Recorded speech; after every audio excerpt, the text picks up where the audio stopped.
Sir, வழக்குரைஞர் வாஞ்சிநாதன் பேரில் மதுரை கிளையில் இருக்கக்கூடிய உயர்நீதிமன்ற கிளையில் நீதிபதி சாமிநாதன், ஜிஆர் சாமிநாதன் அவர்களின் அமர்வு நீதிமன்ற அவமதிப்பு வழக்கை தொடுத்துள்ளது.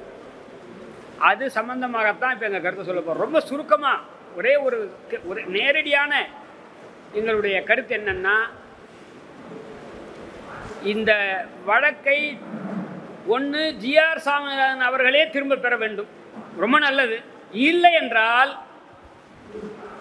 உயர்நீதிமன்ற தலைமை நீதிபதிக்கு அந்த அதிகாரம் இருக்கிறது.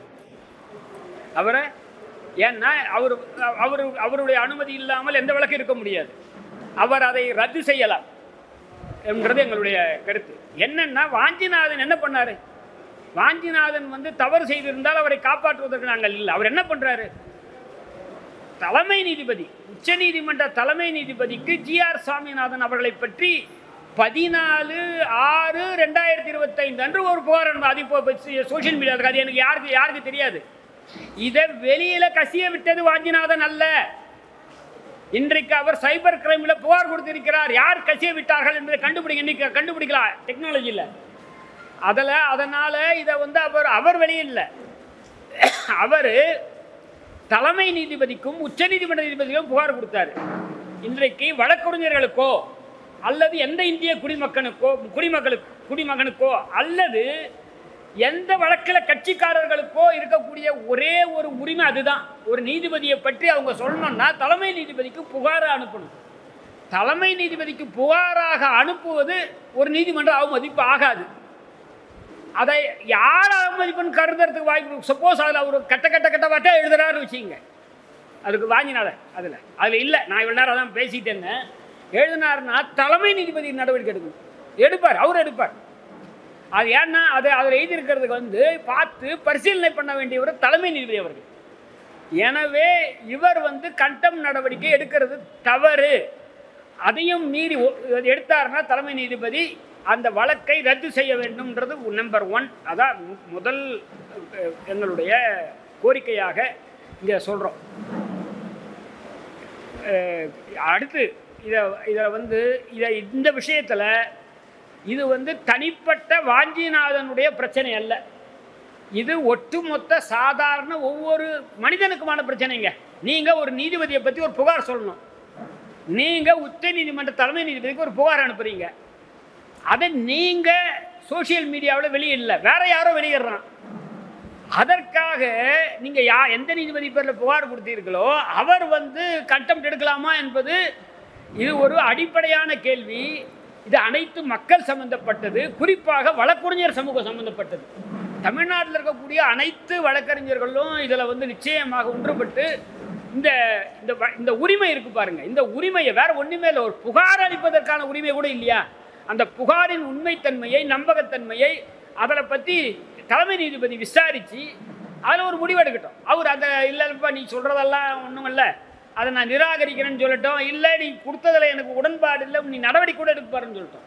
ஆனால் இவர் எடுக்கக்கூடாது அப்படி என்பதை நாங்கள் இதில் தெளிவாக உங்களுக்கு இப்போ தகவல் இப்போ சொல்கிறது அதுதான். இன்றைக்கி அவர் திங்கட்கிழமை அவர் கூப்பிட்ருக்காரு. அந்த திங்கட்கிழமை கூப்பிடுறதில் அவர் என்ன சொல்கிறாருன்னா, அவர் எந்த விதமான விவரமும் சொல்லலை. என்னை பற்றி வாஞ்சிநாதன் நான் ஒருதலைபட்சமாக சாதிய ரீதியாக செயல்படுத்த சொல்கிறாருன்னு சொல்கிறாரு. அதில் அவர் எந்த விவரமும் சொல்ல. எனக்கு விவரம் சொன்னால் கூட அவர் விசாரிக்கக்கூடாது. அவரை பற்றிய என்னை பற்றி சொல்கிறேன்னு அவர் சொன்னால் அவர் என்ன பண்ணோம்? சப்போஸ் அவருக்கு தலைமை நீதிபதிக்கு வாஞ்சிநாதன் அனுப்பிய புகார் தவிர்த்து அவர்கிட்ட வேற ஏதோ அவர்கிட்ட ஒரு மெட்டீரியல் இருக்குன்னு வச்சுங்க. வாஞ்சிநாதன் அவரை பற்றியே தவறாக பேசியது இருப்பதாக எடுத்துக்கொண்டால் அது சம்பந்தமாக அவர் சீஃப் ஜஸ்டிஸுக்கு, இங்கே சென்னை உயர்நீதிமன்ற தலைமை நீதிபதிக்கு எழுதணும், இல்லை சீஃப் ஜஸ்டிஸ் ஆஃப் இந்தியாவுக்கு எழுதணும். எனக்கு கேட்டால் சீஃப் ஜஸ்டிஸ், இங்கே இருக்கக்கூடிய சீஃப் ஜஸ்டிஸுக்கு எழுதி அவர் பேரில் நீங்கள் உரிய நடவடிக்கை எடுக்கணும்னுமே தவிர அவர் எடுக்கக்கூடாது. ஏன்னா நம்ம நாட்டில் சட்டத்தினுடைய அடிப்படை தத்துவம் என்னன்னா, எந்த நபரின் பேர் குற்றச்சாட்டு சாட்டப்படுகிறதோ அவரே நீதிபதியாக இருக்கக்கூடாது. அதுக்கு ரெண்டு விஷயத்தை சொல்லி முடிச்சிடுறாங்க. ஒன்று, இப்போது டெல்லியில் இருக்கக்கூடிய உயர்நீதிமன்ற நீதிபதி யஷ்வந்த் வர்மா அவங்க வீட்டில் பல கோடிக்கணக்கான ரூபாய் சாக்கு பையில் கோணி பையில் எரிஞ்சது சம்பந்தமாக விசாரணை இருக்கு. அதில் அந்த சம்பந்தமான புகாரில் இதுக்கு முன்னாடி இருந்த தலைமை நீதிபதி ஒரு விசாரணை கமிட்டியை போட்டு விசாரணையெல்லாம் முடிஞ்சிருக்கு. அந்த விசாரணை தப்புன்னு சொல்லி யஸ்வந்த் வர்மா உச்ச நீதிமன்றத்தில் வழக்கு போடுறாரு. நீதிபதி தலைமை நீதிபதி பெறக்கூடிய கவாய் வந்து அந்த விசாரணை அமர்வில் நான் அமர மாட்டேன், ஏனென்றால் சஞ்சீவ் கண்ணா எடுத்த முடிவில் நானும் கலந்துக்கிட்டு இருக்கேன், அதனால் நான் தலைமை நீதிபதி என்ற முறையில் ஒரு அமர்வை உண்டாக்குவேன், ஆனால் நான் அதில் கலந்துக்க மாட்டேன்றார். இன்னொன்று, இதுக்கு முன்னாடி ஒன்று நடந்தது, இந்தியாவில் இருக்கக்கூடிய அனைவரும் அதை கண்டித்தார்கள். அப்போது தலைமை நீதிபதியாக இருந்த கொகாய் அவர்கள் பேரில் ஒரு பெண் ஊழியர் குற்றச்சாட்டு சுமத்தினார். இவர் என்னிடம் தவறாக பாலியல் துன்புறுத்தல் செய்தார்ன்ட்டு. அந்த வழக்கு விசாரணைக்கு வந்தபோது அந்த அமர்வில் அவர் உட்கார்ந்திருந்ததை அனைத்து வழக்கறிஞர் சமூகமும் நீதித்துறை சார்ந்தவர்களும் மக்களும் கண்டித்தார்கள். எனவே அந்த தப்பை நீதிபதி சுவாமிநாதன் அவர்கள் செய்யக்கூடாது. அதை செய்தால் தலைமை நீதிபதி இதை செய்யணும். தலைமை நீதிபதி, இங்கே இருக்கக்கூடிய தலைமை நீதிபதி தலையிட்டு அதை தடுத்து நிறுத்த வேண்டும். இது அநீதியானது, இதை விசாரிக்கக்கூடாது. அவர் சம்பந்தமாக விசாரணை அவரே பண்ணிக்கூடாது. அதான் இதை தான் இன்னைக்கு இந்த கூட்டத்தோட நோக்கம் அதுதான். இன்னைக்கு நாளைக்கு மண்டே திங்கட்கிழமை வரக்கூடிய கண்டம் நடவடிக்கையை ஒன்று சுவாமிநாதன் அவர்கள் நீதிபதி அவர்களே கைவிட வேண்டும், அல்லது தலைமை நீதிபதி தலையிட்டு இந்த ரத்து செய்ய வேண்டும். அப்படி இல்லைன்னா இதை வந்து நிச்சயமாக நான் நினைக்கிறேன், இது வந்து வாஞ்சிநாதன் சம்பந்தப்பட்ட பிரச்சனை அல்ல, இது குறிப்பாக வழக்கறிஞர் சமூகம் சம்பந்தப்பட்ட பிரச்சனை. ஏன்னா இப்போ நாளைக்கு இவரை விட்டுருங்க, இன்னும் 5 வருஷம் பொறுத்து இன்னொரு நீதிபதி பேரில் புகார் கொடுக்க முடியுமா? அப்போ அந்த வழக்கறிஞர் சம்பந்தப்பட்ட பிரச்சனை, இங்கே இருக்கக்கூடிய குடிமக்கள் வழக்காடிகள் கட்சிக்காரர்கள் சம்பந்தப்பட்ட பிரச்சனை, பொதுமக்கள் சம்பந்தப்பட்ட பிரச்சனை. எனவே இந்த உரிமைக்காக நாம் நிச்சயமாக அனைவருடைய பிரச்சனையாக கருதி இதை அடுத்த கட்டத்துக்கு போகும். அவர் நினைக்கிற மாதிரி தமிழ்நாட்டில் கூட வழக்கறிஞர்கள் வந்து எப்போதுமே இங்கே இந்தியாவிலேயே தமிழ்நாட்டில் தாங்க சிவில் ப்ரொசீஜர் கூட எதிர்த்து சண்டை போட்டவங்க தமிழ்நாடு தான். கிரிமினல் ப்ரொசீஜர் கூட எதிர்த்து சண்டை போட்டவங்க இப்போ வந்து பாருங்கள் என்னென்னா பிஎன்எஸ் இதே தமிழ்நாட்டில் தான். இதே மாதிரி இந்த இதை பாரு, வழக்கறிஞர் நீதிபதியாக நியமனத்தில் எல்லா மக்களுக்கும் வந்து வாய்ப்பு தரணும், சதா சமூக நீதி என்று தமிழ்நாட்டை தவிர வேறு எங்கும் இதை மாதிரி குரல் ஒலிப்பதில்லை. எனவே தமிழ்நாட்டில் இருக்கக்கூடியவங்க வேறு இதெல்லாம் தப்பு இருக்குது நம்ம சொல்கிறதெல்லாம். குற்றவியல் சட்டம் தப்புன்றதோ எல்லாமே சிபிசிக்காக உச்சநீதிமன்றத்தில் வழக்கு போட்டது சேலம் பார் அசோசியேஷன். அதனால் இதை வந்து இந்த விஷயத்தை நிச்சயமாக ஒரு வாஞ்சிநாதன் பிரச்சனை அல்ல, தனிப்பட்ட வாஞ்சிநாதன் பிரச்சனை அல்லவே அல்ல. இதில் வாஞ்சிநாதனே இது பரவாயில்ல விட்டா கூட நாம் வழக்கறிஞர்களும் பொதுமக்களும் விட மாட்டோம், அதை இது பண்ணுன்றது தான் இப்போ நம்ம சொல்கிற செய்தி. அதாவதுங்க ப்ரெஸ்ஸில் வரும்போது பாருங்களேன், ஏன்னா ப்ரெஸ்ஸில் வரும்போது பாருங்கள் தயவுசெய்து, ஏன்னா நான் இன்னும் ப்ரெஸ் ரிலீஸ் கொடுக்கல, நீதிபதி சந்தூர் தான் வச்சுட்டு இருக்காரு. அவர் முன்னெடுப்பில் தான் இதுக்கு நடக்குது. அவர் தான் முதல் கைது போட்டிருக்கார். ரெண்டாவது நான் சொல்லியிருக்கேன். அப்புறம் சில நீதிபதிகள் நிறைய இதை வழக்கறிஞர்கள் சமூகம் மாதிரி வழக்கறிஞர் சமூகத்தில் என்ன கேட்டால் 100க்கு குறைஞ்சபட்சம் 90-95% இல்லை 99% இந்த நடவடிக்கையை எதிர்க்கிறார்கள். ஆனால் வெளிப்படையாக வருவதற்கு தயங்குவார்கள். இப்போ எங்கே ஒரு இராணுவ ஆட்சி நடக்குது, என்ன பண்ணுவான்? இராணுவ ஆட்சி மக்கள் எதிர்ப்பான், வெளில வருவானா? வரமாட்டான். அதே மாதிரி தான் ஓய்வு பெற்ற நீதிபதிகள்லையும் அதில் 10 நாங்கள் சொல்கிற நம்பர் இல்லைங்க, இதை மாதிரி பல மடங்கு இதெல்லாம் சரிதாங்க, கையெழுத்து போடணுமா அப்படின்றது இருக்காங்க. அதனால் இதெல்லாம் தேவையில்லைங்க, நீ சொல்கிறதெல்லாம் சரிதான், நம்ம உண்டு நம்ம வேலை உண்டுன்னு இருப்போங்க அப்படின்றது இருக்குது. ஆனாலும் நாங்கள் வந்து நிச்சயமாக இதை எதிர்த்து குரல் கொடுப்போம். நாங்களும்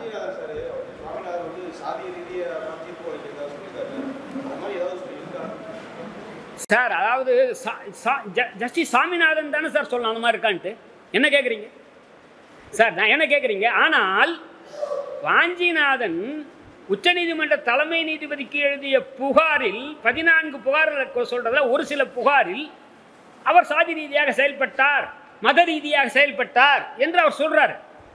அப்படி நானும் கூட குற்றச்சாட்டு சாட்டிருக்கேன். எங்கே? பெரியார் திடலில் ஐயா வீரமணி ஆசிரியர் அவர்கள் அவரும் இந்த குற்றச்சாட்டு சாட்டியிருக்காரு. நீதிபதி சந்துரு அவர்கள் இந்த குற்றச்சாட்டை சாட்டியிருக்காரு. இன்னும் பல ஜனநாயக சக்திகள் இந்த குற்றச்சாட்டை அவர் பேரில் சாட்டியிருக்காங்க. எனவே இது ஒன்றும் புதுசு இல்லை. நான் அதை பற்றி விரிவாக சொன்னேன். இது மீண்டும் அதை ஒரு பேசுறதுக்காக இல்லை. அதனால் அவர் தான் சொல்லணும். சார் அவர் என்ன சொல்லணும், என்ன குற்றச்சாட்டு வாஞ்சிநாதன் சொல்கிறாரு அப்படின்றத சொல்லணும். ஏதாவது தலைமை நீதிபதிக்கு அனுப்பியது இல்லாமல் வேறு என்ன வச்சுருக்காரா எனக்கு தெரியாது. அவர் தானே சொல்லணும். அவருடைய இதை பாருங்கள், ஒரே ஒரு லைன் தான், ஒரே ஒரு லைனுங்க. தயவு செய்து அவர் கேட்குறது இல்லை ஏதோ ஒரு அவருக்கு ஒரே ஒத்த பேப்பர்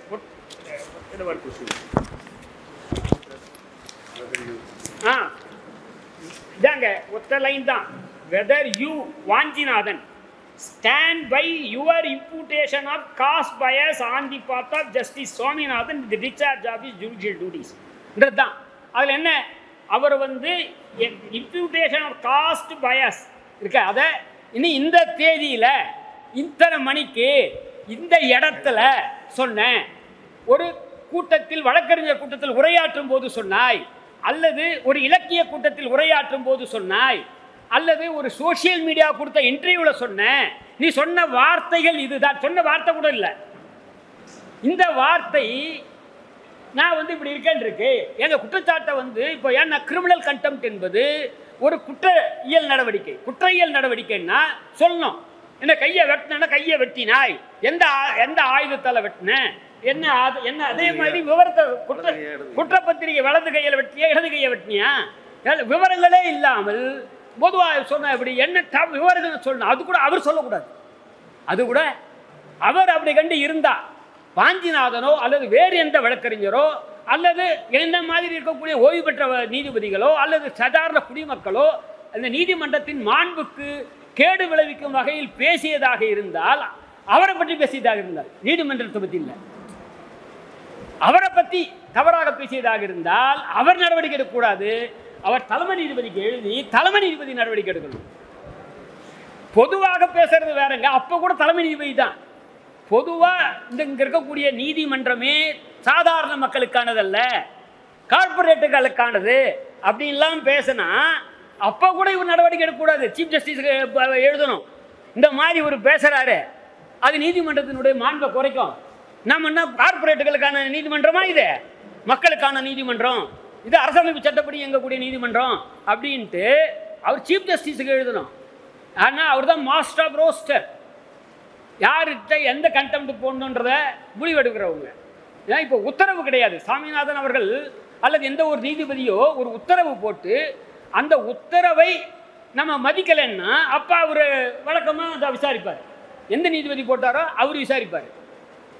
அதை தாண்டி இந்த மாதிரியான விஷயங்களில் பொதுவான விஷயமாக இருந்தால் அந்த வழக்குகளை எல்லாம் அவங்க விசாரிக்க மாட்டாங்க.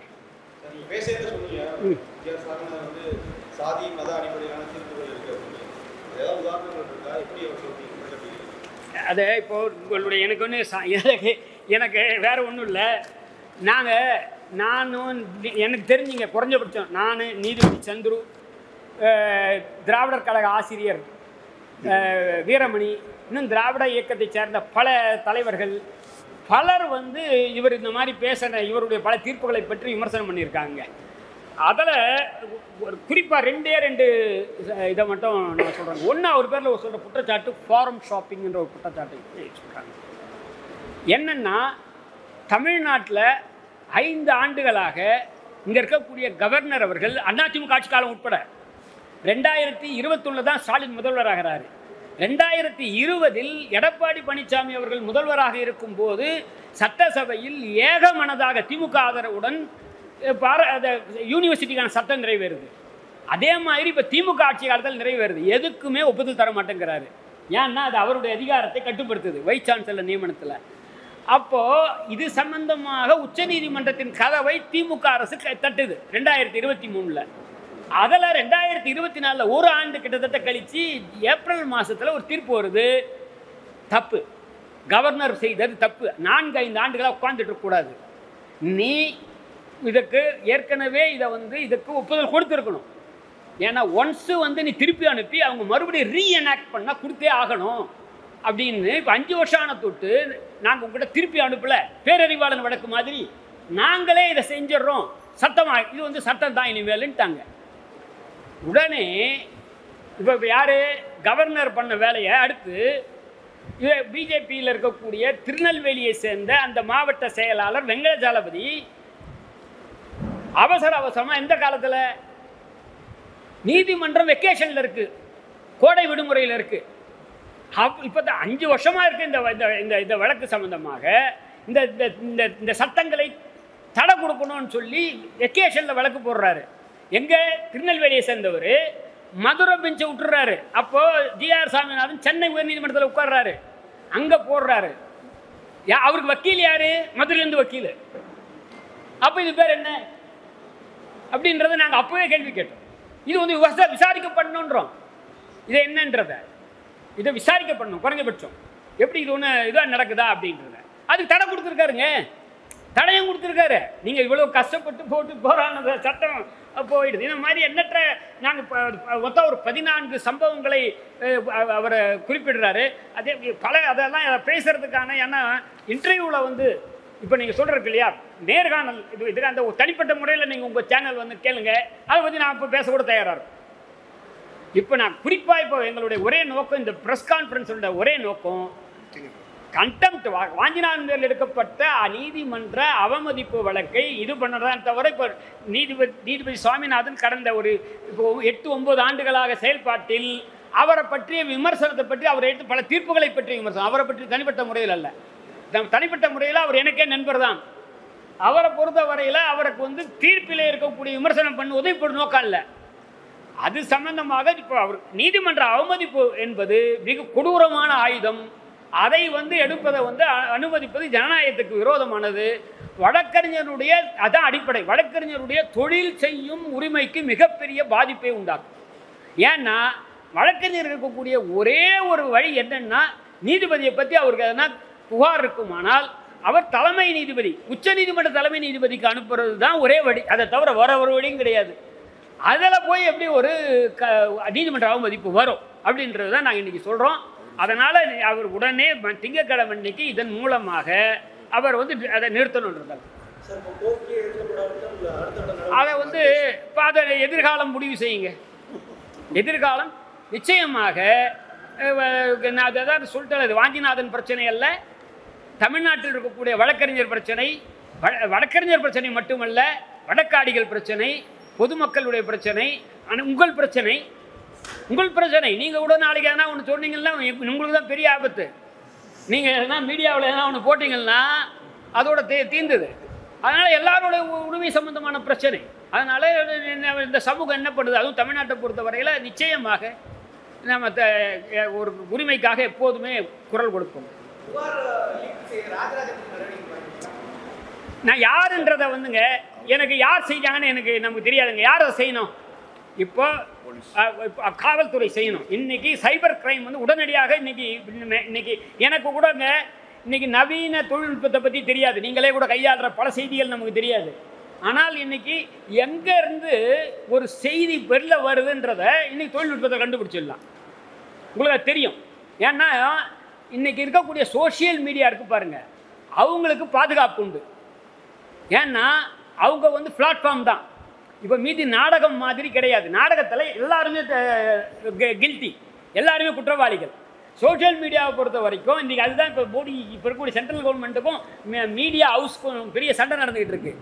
அவங்க ட்விட்டர், இன்றைக்கி ஃபேஸ்புக்கு ஒவ்வொன்றுமே அவங்க என்ன சொல்கிறாங்கன்னா சட்டத்தில் என்ன பாதுகாப்பு கொடுக்குறாங்கன்னா அந்த அந்த அந்த இந்த மீடியம் இருக்குது பாருங்கள், இந்த மீடியம் குற்றவாளிகள் இல்லை. யார் போடுறானோ அவன் தான் குற்றவாளி, அவன் பேர் தான் நடவடிக்கை எடுக்கணும்.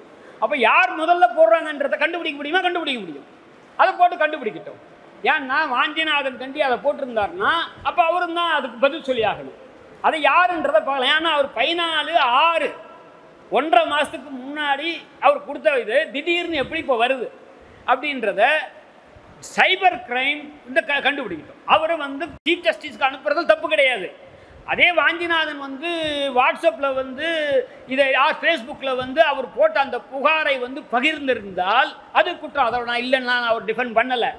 ஆனால் அது அல்ல அவருடைய குற்றச்சாட்டு. அப்போ அவர் பண்ணக்கூடாது. அதே குற்றம் செய்தால் கூட நீதிபதி ஜிஆர் சாமிநாதன் அவர்கள் பண்ணக்கூடாது. அதை வந்து தலைமை நீதிபதிக்கு சொல்லி வேற நீதிபதி விசாரிக்கணும். அதுதான் வந்து நேச்சுரல் ஜஸ்டிஸ்பாங்க, இயற்கை நீதி. அவருக்கு அவரே தீர்ப்பு சொல்லிப்பது அல்ல. என் சொத்தை பற்றி ஒன்று வழக்கு வருதுங்க, நான் நீதிபதியாக இருக்கேன், என் சொத்தை பற்றி வழக்கு நானே விசாரிச்சுக்கலாமா? என் சொத்தை பற்றி வழக்கு வந்தால் நான் தலைமை நீதிபதிக்கு எழுதணும். இல்லை சரி, நீங்கள் ரொம்ப நெருங்கிய நண்பர், உங்கள் வழக்கே முன்னாடி வருது, எதிர்கட்சிக்காரன் சொல்கிறதுக்கு முன்னாடியே நான் சொல்லணும், எப்பா எனக்கு ரொம்ப நெருங்கிய நண்பர், இந்த வழக்கு நீ வேறு நீதிபதிக்கிட்ட போடுங்க அப்படின்னா இது இப்போ வந்து அவர் வந்து சாட்டுற குற்றச்சாட்டு என்னன்னா, நீதிபதி சுவாமிநாதன் அவர்கள் என்ன நீ திட்டுறேன்னா அப்போ அந்த வழக்கை வேற ஒரு ஆள்கிட்ட போகும். ஒன்று அது கூட இந்த விஷயத்தில் பொறுத்த வரையில் உச்ச நீதிமன்ற தலைமை நீதிபதிக்கு கொடுத்த புகார் நீதிமன்ற அவமதிப்பே ஆகாது.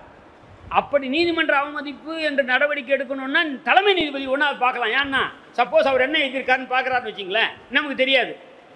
சப்போஸ் அதில் கெட்ட கெட்ட வார்த்தையாக எழுதியிருக்காருங்க, சாமிநாதனுடைய தனிப்பட்ட வாழ்க்கையை பற்றி எழுதுறாரு, இல்லை ரொம்ப ரொம்ப அதாவது அதாவது நான் வாயில் சொல்ல விரும்பலைங்க, அந்த மாதிரிலாம் எதாவது வச்சுங்க. வாஞ்சிநாதன் அப்படி கேவலமானவர் இல்லை, அப்படி ஒரு கேவலமானவமாக இருக்காருன்னு வச்சிங்களேன். அப்போ தலைமை நீதிபதி எடுப்பாருங்க, என்னப்பா இந்த மாதிரிலாம் எழுதியிருக்கேன், ஒரு தனி இந்த நீதிபதி உங்களுக்கு என்ன ஆதாரம் வச்சுருக்கேன், இவர் இந்த மாதிரி இப்படி பண்ணார் அப்படி பண்ணார், இதை இவர் லஞ்சம் வாங்கினார், இல்லை இவர் விலை மாதர் வீட்டுக்கு போனார், இப்படிலாம் எழுதுனா என்ன ஆதாரம் வச்சுருக்கேன்னு கேட்கலாம். அப்படிலாம் சொல்லலை, அது எல்லாருக்கும் தெரிஞ்ச விஷயம். எனவே இப்போது அந்த புகார் பற்றி நடவடிக்கை எடுக்க வேண்டியது தலைமை நீதிபதி, உச்ச நீதிமன்ற தலைமை நீதிபதி. அதுக்கு இடையில இவர் வந்து கோபம் வருது. என்ன கோபம் வருது, நம்ம பேரில் இப்படி புகார் கொடுத்துருக்காங்களேன்ட்டு. அது அப்படி தப்பு, கோவப்படாதீங்க. அதை புகார் வந்து என்னன்னு பார்க்கலாம், ஒன்றும் ஆகிட போகிறதில்ல. ஏங்க இந்தியாவில் கடந்த 75 ஆண்டுகளில் ஒரு நீதிபதியும் யார் இப்போ பணத்தை எரிச்சா இருப்பாருங்க, அவர் கூட இன்னும் வேலையை விட்டு போகல. அவர் அலகாபாத்தில் இருந்தவர் 15வது இடத்துல இருந்தார். அவருக்கு டெல்லியில் 1லேருந்து 3க்குள்ளே வந்து நிற்கிறேன், 2ன்னு நினைக்கிறேன். அதுக்கு அர்த்தம் தெரியுங்களா? 1லேருந்து 2ன்னா கிங் மேக்கர்னு என்ன? டெல்லி உயர்நீதிமன்ற நீதிபதிகளை பரிந்துரைக்கிறவர். அந்த இடத்துக்கு எப்படி அவர் வராரு? இப்படி ஏற்பட்டால் இவ்வளவு பிரச்சனைகள் இருக்கு. அவரே இன்னும் போகலை, ஒன்றும் ஆகலை. இந்தியாவில் 75 வருஷத்தில் இதுவரையில் ஒரு நீதிபதி பேரில் கூட பெரிய நடவடிக்கைலாம் எடுத்ததில்லை. அவர் பேரில் இன்னும் எஃப்ஐஆர் கிடையாது. யார்? இந்த வர்மா பேரில். அதனால் இதுதான் இன்றைக்கி ஏன் இதை தராங்கன்னா, உயர்நீதிமன்ற நீதிபதிகளும் உச்ச நீதிமன்ற நீதிபதிகளும் எந்த அச்சமும் இன்றி எவ்வளவு பெரிய அரசியல் சக்தியாக இருந்தாலும் அல்லது பெரும் பணக்காரர்களாக இருந்தாலும் நிற்கணுன்றதுக்காக இந்த உரிமை கொடுத்துருக்காங்க. ஆனால் அதை யாரும் நீதிபதிகளும் கூட தவறாக பயன்படுத்தக்கூடாது. இந்த கண்டெம்ட் உட்பட அப்படி தான் பார்க்கணுமே தவிர பயன்படுத்தக்கூடாது என்பது தான் இதன் மூலமாக சொல்கிறோம். அதனால் இதை வந்து அவரை வந்து இப்போ மீண்டும் சொல்லுவது, இந்த கண்டெம்ட்டை முடிச்சுக்கோ, அது எல்லாருக்கும் நல்லது. அவ்வளோ.